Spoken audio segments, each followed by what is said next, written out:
Hello students, आज हम start कर रहे हैं पेपर 2 का सॉल्यूशन जिसका टॉपिक है हाइड्रोकार्बन। इस पेपर के क्वेश्चंस का पीडीएफ मैंने लास्ट वीडियो के डिस्क्रिप्शन में भी डाल दिया था और बहुत सारे स्टूडेंट्स ने कमेंट में मुझे आंसर्स भी लिखे थे। वेरी गुड स्टूडेंट्स, जिन्होंने अभी तक सॉल्व नहीं किया है उनके लिए मैं इस वाले वीडियो के डिस्क्रिप्शन में भी पेपर का पीडीएफ डाल दूंगी, वो जल्दी से सॉल्व कर लेना, आपको ऊपर सजेशन में भी शो हो जाएगा। ठीक है, चलो अब हम सॉल्यूशन स्टार्ट करते हैं। जो भी आपके डाउट्स हैं वो सभी क्लियर हो जाएंगे। ओके, चलो क्वेश्चन नंबर फर्स्ट है, which one of the following will react fastest with hydrogen under catalytic hydrogenation condition. ठीक है, क्वेश्चन में पूछा है कि कैटालाइटिक हाइड्रोजनेशन कराना है हमको और हमको ऑप्शन में दी हुई है एल्कीन की, किस एल्कीन में कैटालाइटिक हाइड्रोजनेशन फास्ट होगा। ठीक है, अच्छा कैटालाइटिक हाइड्रोजनेशन क्या होते हैं? निकेल, प्लेटिनम, पैलेडियम कैटलिस्ट है, इनकी प्रेजेंस में एल्कीन पर हाइड्रोजन का एडिशन हो जाएगा। ठीक है, अब हमें ये देखना है कि कौन सी वाली एल्कीन फास्ट देगी। तो आपने एक रूल पढ़ा होगा सेट-जेक रूल पढ़ा था। उस रूल के अकॉर्डिंग क्या होता है, हमने क्या पढ़ा था? मोर सब्स्टिट्यूटेड एल्कीन्स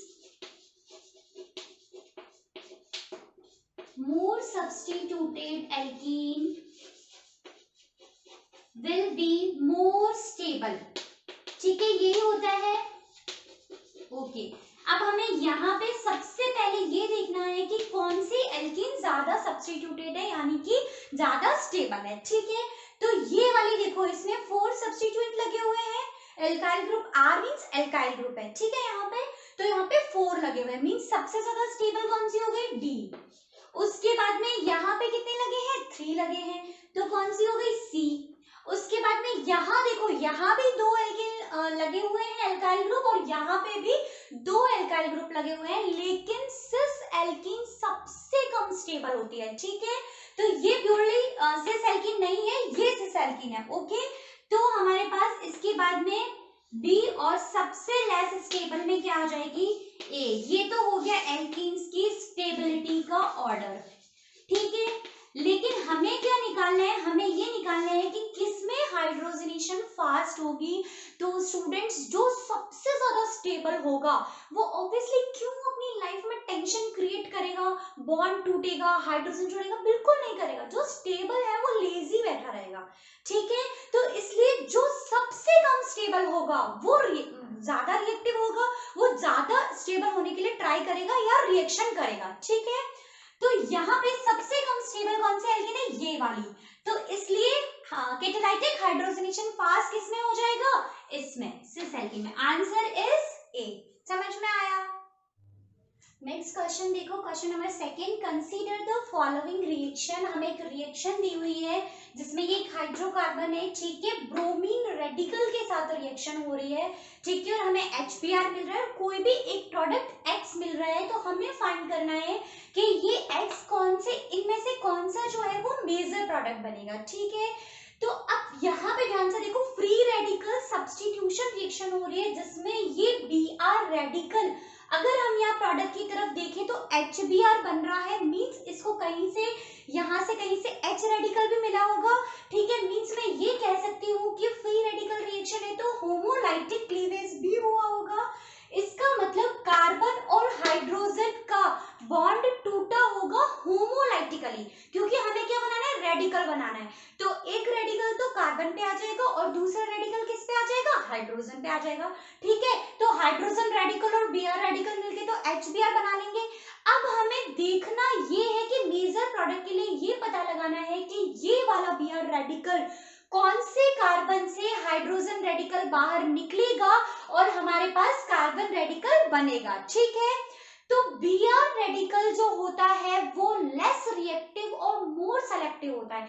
जो मोर सेलेक्टिव होते हैं वो किसको चूज करते हैं? जो मोर स्टेबल होता है। ठीक है, इसका मतलब अगर हम रेडिकल की स्टेबिलिटी में देखें तो 3 degree radical is more stable then 2 degree is more stable then 1 degree, यही होता है। ठीक है, अगर मैं यहां से निकालती हूँ ये कार्बन और हाइड्रोजन, अगर क्लीवेज होता है होमोलाइटिकली तो इस वाले कार्बन पर रेडिकल आ जाएगा, ठीक है। ये वाला कार्बन कौन सा है, 3 डिग्री। अगर मैं यहाँ से बॉन्ड तोड़ती हूँ तो इस वाले कार्बन पे रेडिकल आ जाएगा, ये कौन सा है, 2 डिग्री कार्बन, और यहाँ से तोड़ती हूँ तो 1 डिग्री। 3 कंडीशन हमारे पास हो सकती है, लेकिन ब्रोमीन कहाँ से रेडिकल बनाएगा, जहां पे कि मोर स्टेबल हो, मींस 3 डिग्री रेडिकल बनाएगा, ठीक है। तो ऑप्शन में देखो कहीं पे 3 डिग्री रेडिकल बन रहा है क्या, ये देखो 1 डिग्री, ये देखो 2 डिग्री, ठीक है, और ये देखो 3 डिग्री, मींस एक कार्बन से 3 एल्काइल ग्रुप जुड़े हुए हैं, ठीक है, तो 3 डिग्री रेडिकल, और ये वाला फिर से 2 डिग्री। तो आंसर क्या हो जाएगा, ये वाला, यानी कि वो इस वाले कार्बन हाइड्रोजन बॉन्ड का होमोलैटिकली क्लीवेज करेगा, ये H radical Br radical HBr बना लेंगे और ये वाला रेडिकल हमको मिल जाएगा, ठीक है, समझ में आ गया। Next question, question number 3, on monochlorination of 2-methyl butane the total number of chiral compound formed is, ठीक है। तो अब हमें क्या करना है, 2-methyl butane का मोनोक्लोरिनेशन कराना है, एक क्लोरीन का ऐड कराना है, ओनली एक, ठीक है। तो हम ये करा के देख लेते हैं। पहले तो 2-methyl butane क्या है, देखो जरा, ये है क्या,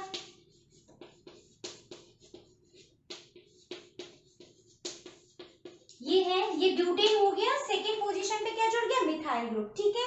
अब हमें क्या कराना है, मोनोक्लोरिनेटेड प्रोडक्ट मींस क्लोरीन को यहाँ पे ऐड करवाना है, ठीक है। तो अब मैं क्या करूँ, हाइड्रोजन हटा के और क्लोरीन का ऐड करवाती जाती हूँ। पहले मैं 1 डिग्री कार्बन पे कराऊंगी, 2 डिग्री पे कराऊंगी, 3 डिग्री पे, हर तरह के कार्बन के जो टाइप्स है उन पे ऐड करवाऊंगी। फिर हम ये देखेंगे कि टोटल कितने हमको कायरल कंपाउंड्स मिल जाएंगे, ठीक है। तो चलो मैं सबसे पहले यहाँ पे करा रही हूँ फर्स्ट नंबर कार्बन पे HC1, ठीक है। यहाँ से नंबरिंग स्टार्ट करेंगे, नंबरिंग वहां से करेंगे जहां पे कि सब्स्टिट्यूएंट पहले आएगा।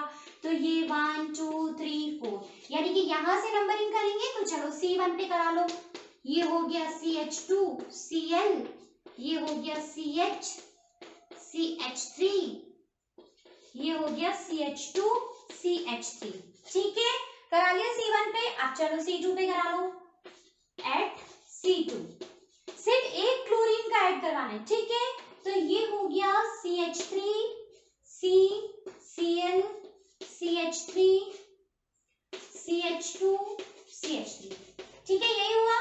उसके बाद में चलो C3 पे करा लो, एट C3, ये हुआ CH3 CH3, यहाँ पे ऐड कराना है C3 पे, ठीक है। तो ये लो ऐड हो गया, ओके। और अब C4 पे करा लो, ठीक है, इस वाले पे, ठीक है। C4 हो गया ये वाला कार्बन। तो CH3 CH CH3 CH2 CH2 Cl, ठीक है। इस तरह से हम 4 तरह से क्लोरीनेशन करा सकते हैं। अब हमें देखना है कि कितने कायरल कंपाउंड बन जाएंगे, ठीक है।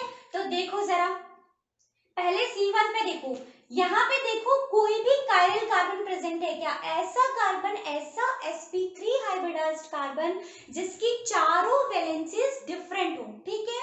तो चलो देखो ये है क्या, नहीं, इसकी दोनों वैलेंसी सेम है। ये वाला देखो, ये भी अलग, ये भी अलग, और ये एक H, यानी कि ये एक कायरल कार्बन, ठीक है।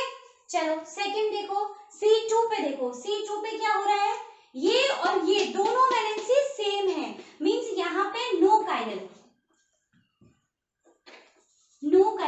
ठीक है, कोई कायरल की नहीं है। चलो C3 पे देखो, यहाँ पे क्या हो रहा है, देखो ये वाला देखो कार्बन, एक क्लोरीन जुड़ा है, एक हाइड्रोजन जुड़ा है, एक ये वाला ग्रुप जुड़ा है और एक ये वाला ग्रुप जुड़ा है, यानी कि ये वाला कार्बन कौन सा हो गया, कायरल कार्बन हो गया, ठीक है। C4 पे देखो वापस, ये और ये दोनों ग्रुप क्या है, सेम, जबकि चारों वैलेंसी हमको क्या चाहिए थे, डिफरेंट, तो मींस ये भी कायरल नहीं हुआ, no chiral.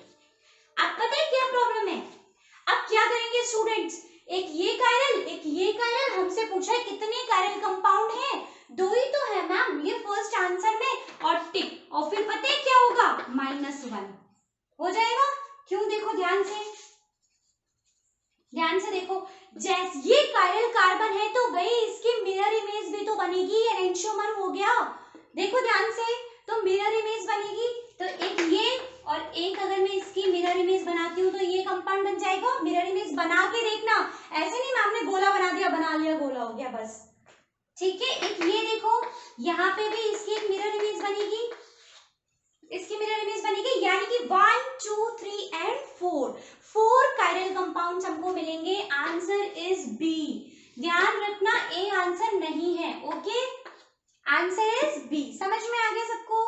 Next question, question number 4, on mixing a certain alkane with chlorine and irradiating it with ultraviolet light, it form only one monochlorinated alkane.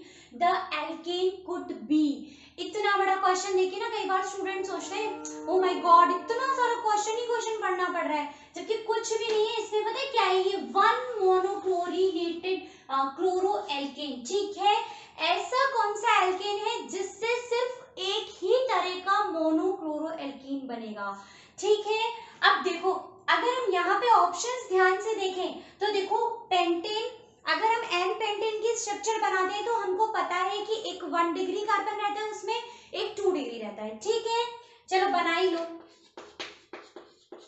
ये बन गया, ठीक है। मैं वैलेंसी फुलफिल नहीं कर रही हूँ, एन पेंटेन बन गया, ठीक है। अब इसमें देखो ये 2 डिग्री कार्बन और 1 डिग्री कार्बन, ठीक है, ये दो तरह के कार्बन है, ठीक है। बी में अगर हम बात करें तो आइसोपेंटेन, ये देखो ऐसा है क्या, ठीक है। इसमें भी देखो, इसमें क्या हो रहा है, एक 1 डिग्री है, ये 3 डिग्री है, ये 2 डिग्री है, 3 तरह के कार्बन है। न्यू में देखो क्या हो रहा है, ये है क्या, यहाँ पे ध्यान से देखो 1 डिग्री कार्बन पे ही क्लोरीनेशन हो सकता है। आप बोलोगे कि मैम यहाँ पे देखो ना, यहाँ पे तो ये 4 डिग्री क्वाटरनरी कार्बन भी तो है, तो यहाँ पे हाइड्रोजन तो है ही नहीं, वो हटेगी तो क्लोरीन ऐड कहाँ पे कराओगे?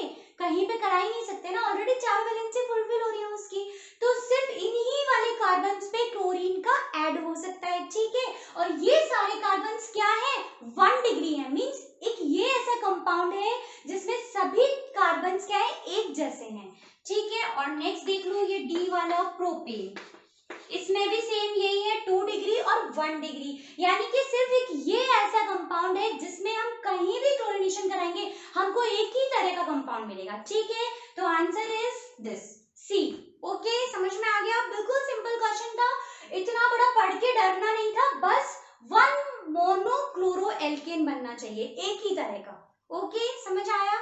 5th क्वेश्चन देखो, the reaction of propene with HOCl proceeds through the intermediate, ठीक है।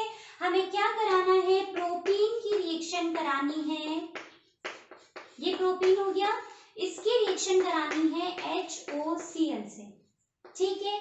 ये HOCl कैसे टूटता है, OH माइनस और Cl प्लस में। यहाँ पे देखो ये CH3 का इंडक्टिव इफेक्ट लग रहा है, तो बॉन्ड के इलेक्ट्रॉन्स कहाँ शिफ्ट हो जाएंगे, इधर CH2 की तरफ, तो इस CH2 पे माइनस चार्ज और इससे कौन जुड़ जाएगा, क्लोरीन, तो ये बन जाएगा क्या, देखना, CH3 CH plus CH2 Cl। अब हमें फाइनल प्रोडक्ट तो बनाना ही नहीं है, नहीं तो हम इस पे OH जोड़ देते। हमें क्या करना है, इंटरमीडिएट देखना है कि कौन सा बनेगा, ठीक है। तो देखो जरा यहाँ पे कोई ऑप्शन में दिख रहा है क्या ऐसा वाला कुछ, ये हो गया डी आंसर। ये देखो CH3 CH plus CH2 Cl। बहुत सारे स्टूडेंट पता है क्या देखते हैं, सिर्फ इतना देखते हैं कि सेकेंड कार्बन पे पॉजिटिव चार्ज आ रहा है, यहाँ से देखा फर्स्ट कार्बन पे, फर्स्ट सेकंड कार्बन पे, और इसको टिक कर देते हैं, ये वाला ऑप्शन देखते ही नहीं है और नेगेटिव हो जाता है, ठीक है। इसलिए ध्यान दे लेना, यहाँ पे ये वाला आंसर नहीं है, यहाँ पे OH जुड़ा हुआ है, जबकि हमें क्या जोड़ना है, Cl, तो आंसर इज डी, ठीक है। समझ आया? नेक्स्ट क्वेश्चन है question number 6, the hydrocarbon which can react with sodium in liquid ammonia is, ठीक है। तो इसमें तो सीधा सीधा है कि लिक्विड अमोनिया स्ट्रॉन्ग बेस है और वो क्या करेगी, एसिडिक हाइड्रोजन को निकालने का ट्राई करेगी। तो हमें क्या देखना है, इनमें से एसिडिक हाइड्रोजन देख ले, वही हमारा आंसर हो जाएगा, ठीक है। तो हाइड्रोकार्बन्स में एसिडिक हाइड्रोजन ओनली क्या होती है, टर्मिनल एल्काइन, ठीक है। जो टर्मिनल एल्काइन होगी वो ही एसिडिक, मोस्ट एसिडिक हाइड्रोजन होती है, ठीक है। तो इसलिए आंसर क्या हो जाएगा, टर्मिनल एल्काइन देखो किसमें है, इसमें है क्या, इसमें नहीं, बीच में है, इसमें देखो है क्या, इसमें है टर्मिनल एल्काइन, यहाँ पे भी सेंटर में है, यहाँ पे भी सेंटर में है, ये देखो ये हो गया आंसर। इसमें सबसे ज्यादा एसिडिक हाइड्रोजन है, अमोनिया उसको निकालेगा। ठीक है, चलो नेक्स्ट क्वेश्चन देखो, question number 7, cyclohexene on ozonolysis followed by reaction with zinc dust and water। अपन करते जाते हैं, मैं यहाँ से ऊपर से रब कर रही हूँ, जैसे जैसे रिएक्शन बोल रहे हैं हम वैसे फॉलो करते हैं। ठीक है, मैं ये रब कर रही हूँ,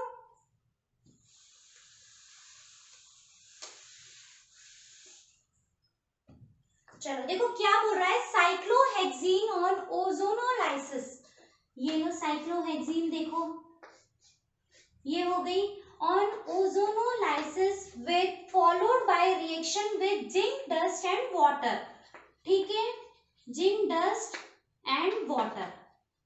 ठीक है, इसकी प्रेजेंस में क्या हो रहा है, ओजोनोलाइसिस हो रहा है और हमें क्या मिल रहा है, कंपाउंड ई। ठीक है, तो सबसे पहले हम ओजोनोलाइसिस कराएंगे तो ये वाला बॉन्ड टूट जाएगा और सीधा सीधा फंडा है, दोनों पे क्या लगा दो, सी डबल बॉन्ड हो, जहां से बॉन्ड तोड़ा है वहां पे यहाँ भी ऑक्सीजन लगा दो, यहाँ पे भी ऑक्सीजन लगा दो। ठीक है, ये हो गया, एग्जैक्टली यही किया है मैंने। चलो ये हो गया मेरे पास कंपाउंड ई। अब मुझे क्या करना है, compound E on further treatment with aqueous KOH yield compound F। ठीक है, मुझे क्या करना है, इसकी रिएक्शन करानी है एक्वस KOH की प्रेजेंस में। ठीक है, तो देखो यहाँ पे क्या है, ये दोनों कार्बोनाइल कंपाउंड्स हैं और ऐसे कंपाउंड जिनमें कि कार्बोनाइल कंपाउंड प्रेजेंट है विद अल्फा हाइड्रोजन, और वो एक्वस KOH की प्रेजेंस में अगर रिएक्शन होती है तो हम उसे बोलते हैं एल्डोल कंडेंसेशन, एल्डोल कंडेंसेशन।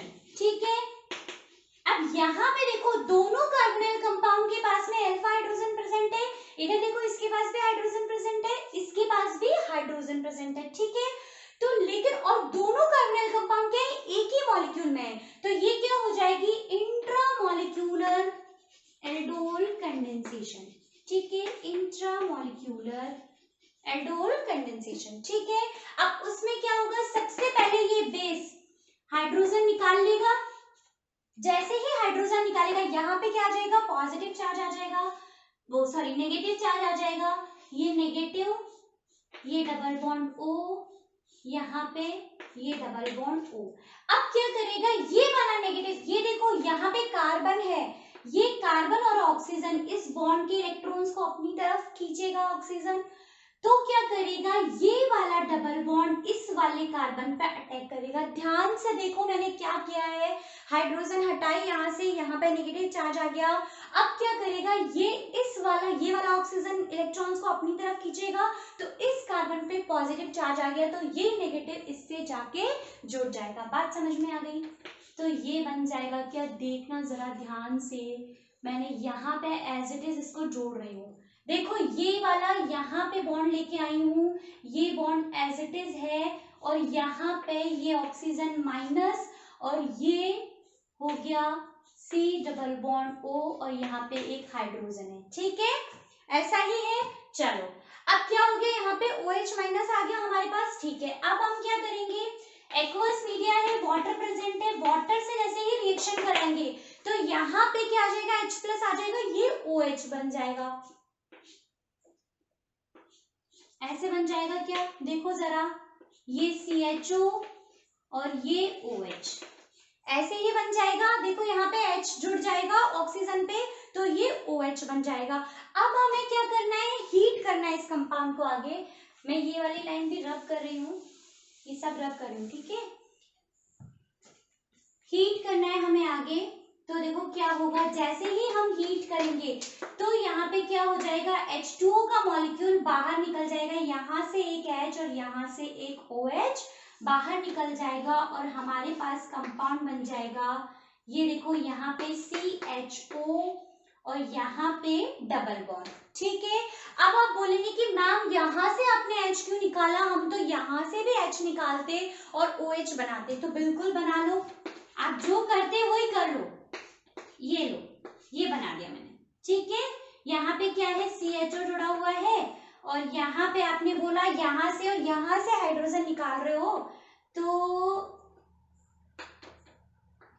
यहाँ से और यहाँ से, तो यहाँ पे डबल बॉन्ड आ गया, ठीक है, यही हो रहा है। अब यहाँ पे देखो ध्यान से, इसको मैं ओपन करती हूँ, C डबल बॉन्ड O और H, तो ये देखो डबल सिंगल डबल कॉन्जुगेशन में आ गए, रेजोनेंस हो जाएगा, जो कि मोर स्टेबल हो जाएगा। जबकि यहाँ पे देखो, अगर मैं इसको ऐसे लिखती हूँ, तो देखो यहाँ पे डबल, फिर सिंगल, फिर सिंगल, फिर डबल, तो कोई कॉन्जुगेशन नहीं है, रेजोनेंस भी नहीं होगा, तो ये स्टेबल नहीं बनेगा, जबकि ये स्टेबल प्रोडक्ट बन जाएगा। बात समझ में आ गई? अब देखना जरा है क्या ऐसा कुछ, यहाँ पे देखो CHO बन रहा है, 5 कार्बन की रिंग बन रही है, तो पहले तो 5 कार्बन की रिंग सभी ऑप्शन में है, अब ये तो टूटा हुआ है तो रिंग ही नहीं है, तो ये तो हो ही नहीं सकता।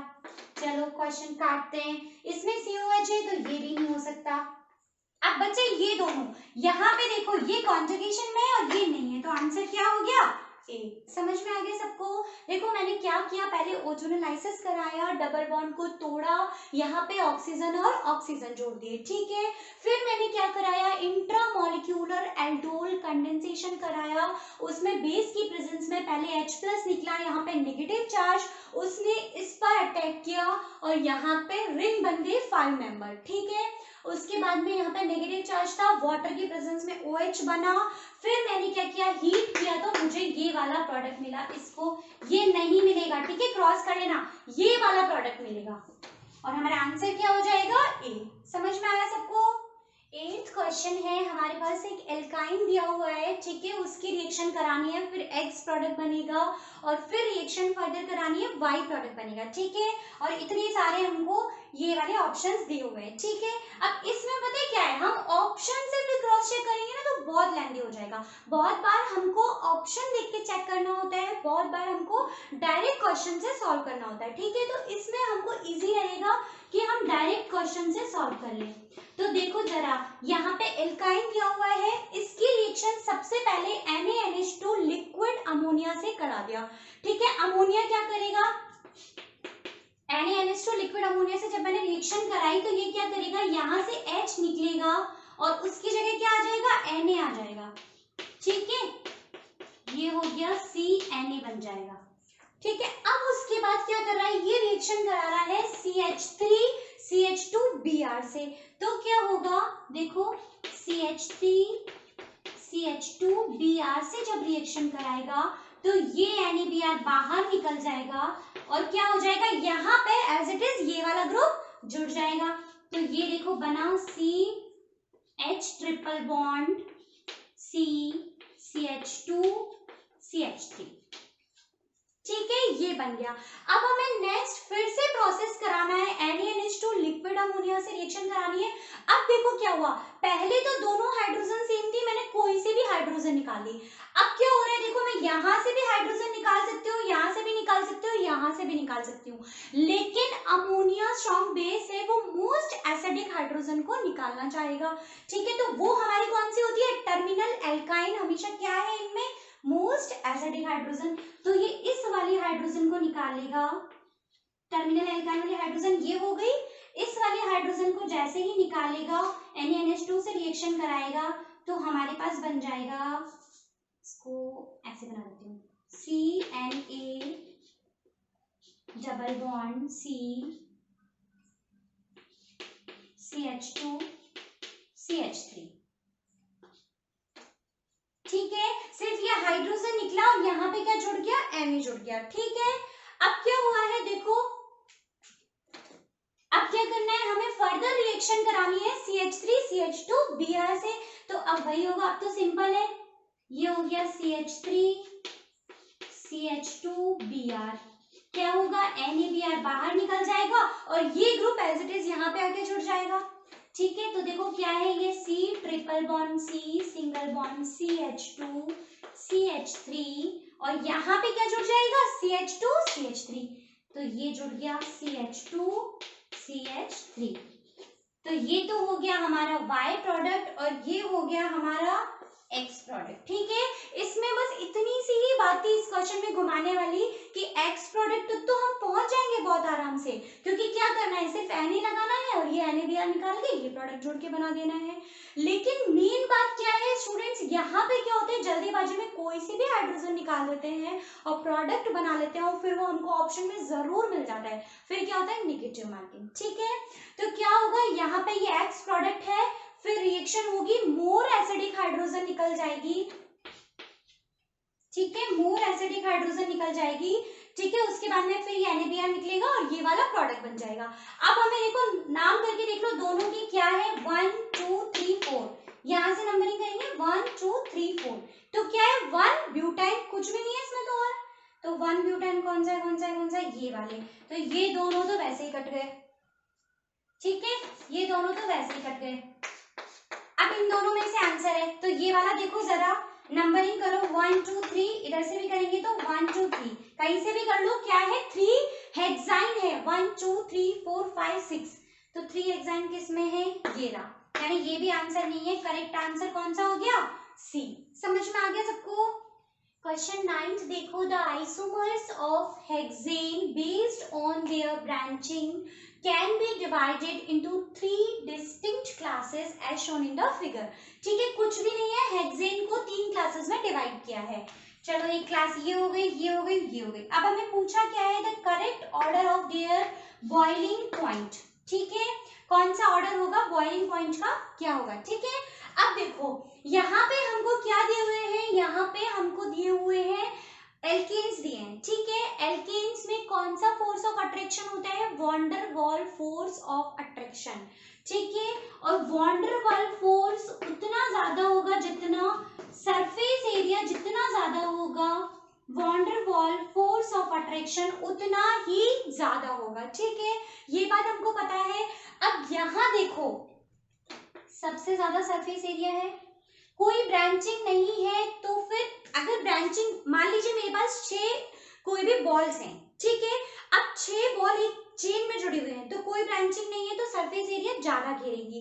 अब मैंने क्या करा, एक बॉल को उठा के दूसरी बॉल पे रख दिया। ठीक है, तो क्या हुआ, इधर 5 ही चेन बनी, यानी कि सरफेस एरिया कम हो गया। अब मैंने क्या किया, एक और बॉल को उठा के रख दिया, तो जो 6 का था सरफेस एरिया वो 5 का ये हो गया और 4 का ये हो गया। ठीक है, तो यानी कि जो नॉर्मल चेन होगी, जो सीधी चेन होगी, उसका सरफेस एरिया सबसे ज्यादा होगा। तो van der Waals force of attraction सबसे ज्यादा किसमें, थर्ड में। ठीक है, सबसे ज्यादा थर्ड में हो जाएगा। उसके बाद देखो, फिर उसके बाद यहाँ पे सिर्फ एक ही चेन बनी हुई है, तो फिर इसमें हो जाएगा, और फिर यहाँ पे और भी ज्यादा ब्रांचिंग की हुई है, यहाँ पे उससे कम ब्रांचिंग है, यहाँ पे सबसे ज्यादा है, तो सरफेस एरिया सबसे कम हो गया, तो means van der Waals force of attraction सबसे कम हो गया। ये तो बात हुई van der Waals force of attraction की। ठीक है, अब एक बात बताओ, जब अट्रैक्शन मॉलिक्यूल्स के बीच में ज्यादा होगा तो मॉलिक्यूल्स ज्यादा पास पास रहेंगे, ज्यादा जुड़े रहेंगे, तो उनको तोड़ने के लिए ज्यादा एनर्जी की रिक्वायरमेंट होगी। तो जो ज्यादा दूर होगा, जिनमें फोर्स कम होगा, जिनमें अट्रैक्शन कम होगा, उनमें क्या होगा, जल्दी से वो बॉन्ड टूट जाएंगे। ठीक है, यानी कि ये वाला सबसे जल्दी टूटेगा, क्योंकि इनके बीच में फोर्स ऑफ अट्रैक्शन सबसे कम है। ठीक है, तो देखो ये हो गया क्या, सबसे कम, फर्स्ट वाला सबसे कम किसमें है, इसमें, फिर उसके बाद किसमें होगा, सेकंड में, और सबसे ज्यादा बॉइलिंग पॉइंट किसका होगा, फर्स्ट वाले का, क्योंकि इसमें मॉलिक्यूल्स के बीच में अट्रैक्शन सबसे ज्यादा है, तो इनको तोड़ने के लिए एनर्जी सबसे ज्यादा देनी पड़ेगी, तो बॉइलिंग पॉइंट सबसे ज्यादा किसका हो जाएगा, थर्ड का, तो थर्ड, फिर सेकेंड, फिर first, B is the answer. ठीक है, नेक्स्ट क्वेश्चन, क्वेश्चन नंबर 10 देखो, two three dimethyl two butene can be prepared by. हमको क्या बनाना है, 2,3-डाइमिथाइल 2-ब्यूटीन बनानी है, और क्या करना है, heating which of the following compound with a strong acid, यानी एसिड की प्रेजेंस में हमको रिएक्शन करानी है, और हमें क्या बनाना है, 2,3-डाइमिथाइल 2-ब्यूटीन। ठीक है, तो चलो बना के देखते हैं, फर्स्ट इसी को बना के देखते हैं। H+ की प्रेजेंस में जब मैं रिएक्शन कराऊंगी तो देखो क्या होगा, यहाँ पे क्या हो रहा है, प्लस आई इफेक्ट लग रहा है इन ग्रुप्स का, तो ये इलेक्ट्रॉन्स यहाँ ट्रांसफर हो जाएंगे, इस कार्बन पे नेगेटिव चार्ज आ जाएगा, ये हाइड्रोजन यहाँ पे अटैक कर जाएगी, तो ये ऐसे बन जाएगा, क्या देखना, CH3 CH3, ये CH, इस पे पॉजिटिव चार्ज और यहाँ पे ये CH3, ऐसे बन जाएगा। ठीक है, अब देखो क्या हो रहा है, यहाँ पे 2 डिग्री कार्बोकेटाइन है और मैंने आपको बताया था कि कार्बोकेटाइन के पास शक्तिमान वाली पावर होती है। ठीक है, वो क्या करेगा, ये वाला मिथाइल यहाँ पे शिफ्ट होगा, तो देखना मिथाइल शिफ्ट करा देंगे, तो क्या बनेगा पता है, ये CH3, ये CH, यहाँ पे CH3 आ जाएगा, यहाँ पे पॉजिटिव चार्ज, एक CH3 और यहाँ पे, ठीक है, और यहाँ पे ये CH3। देखो मैंने क्या किया है, ये वाला कार्बन 2 डिग्री है, अगर इस वाले कार्बन पे पॉजिटिव चार्ज आ जाएगा तो हमें क्या मिलेगा, 3 डिग्री कार्बोकेटाइन, जो कि कंपैरेटिवली ज्यादा स्टेबल है, और इसके पास पावर होती है कि ये क्या कर लेगा, अपना हाइड्राइड या मिथाइल शिफ्ट करके मोर स्टेबल कार्बोकेटाइन की तरफ मूव करेगा। ठीक है, तो ये मिथाइल यहाँ पे शिफ्ट हो जाएगा और इस वाले कार्बन पे क्या आ जाएगा, पॉजिटिव चार्ज। अब हमारे पास बन गया 3 डिग्री कार्बोकेटाइन, जो कि मोर स्टेबल है। ठीक है, अब हमें क्या करना है, फिर से हमें हीट करना है, तो H+ जिस मीडिया में हमने रिएक्शन कराई थी H+ की प्रेजेंस में, वो H+ हम फिर से बाहर निकाल देंगे, तो देखो ये वाली जो हाइड्रोजन है, ये अपने इलेक्ट्रॉन्स इस बॉन्ड को देके बाहर निकल जाएगी। ठीक है, और हमारे पास प्रोडक्ट आ जाएगा CH3 C double bond C CH3, यहाँ पे भी CH3 और यहाँ पे भी CH3। आप पहले तो नाम करके देख लो, क्या पता यही आंसर हो, तो फिर हम दूसरे की तरफ जाएंगे। तो देखो कहीं से भी नाम कर लो, सेम ही रहेगा।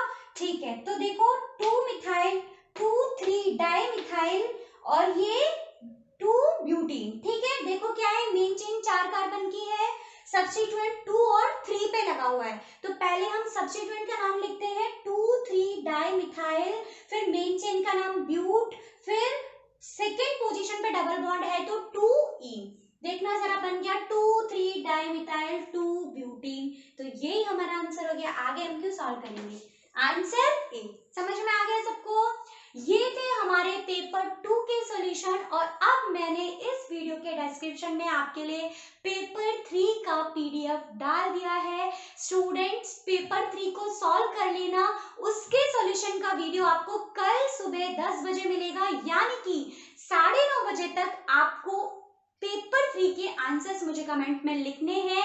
जिसके ज्यादा करेक्ट हो जाएंगे 9:30 बजे तक ही प्राइज के लिए एलिजिबल होगा, जो ज्यादा करेक्ट रहेंगे उनको उसको प्राइज मिलेगा। ठीक है स्टूडेंट्स, ऑल द बेस्ट, मिलते हैं नेक्स्ट वीडियो में।